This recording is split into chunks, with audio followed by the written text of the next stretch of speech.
shi ya talaka da mai kuɗi shine yayyo talauci. Gargaɗi gare ku 'yan kasuwa, sai ku farka ku daina bacci. Yau muna cikin wani hali a ƙasa ta taron talauci. Ku ne kuke ta sake durkusar rakawa, saboda kun ga babu mai taimakawa.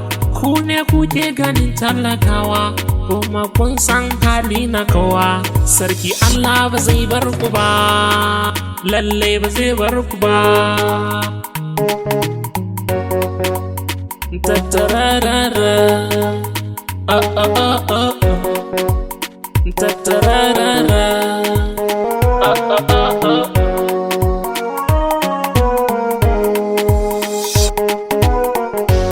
wanda ya cuci wani ɗan uwansa, Rabbi sarki yana garinsa, babu cuta shi a gare sa, wanda yayi kuma zai je gare sa.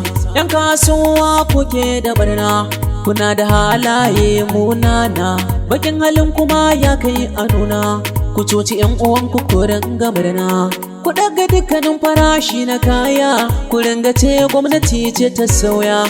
Ashe halinku ne kawai na banza, kun zamo kamar 'ya'ya na kaza. Abinda kun kai kwarai ba daidai ba, Allah bai ce ku cuci al'umma ba, bai ce ku take wanda shi ba shi da shi ba.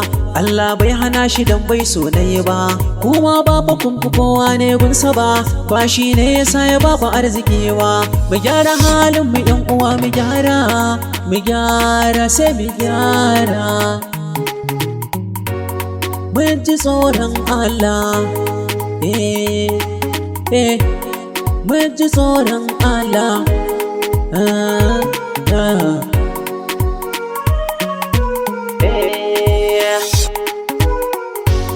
Ban yi waka dan na zagi wani ba, ban yi dan na tozarta wani ba, ban yi dan cin mutuncin wani ba, ban yi dan jin daɗin raina ba.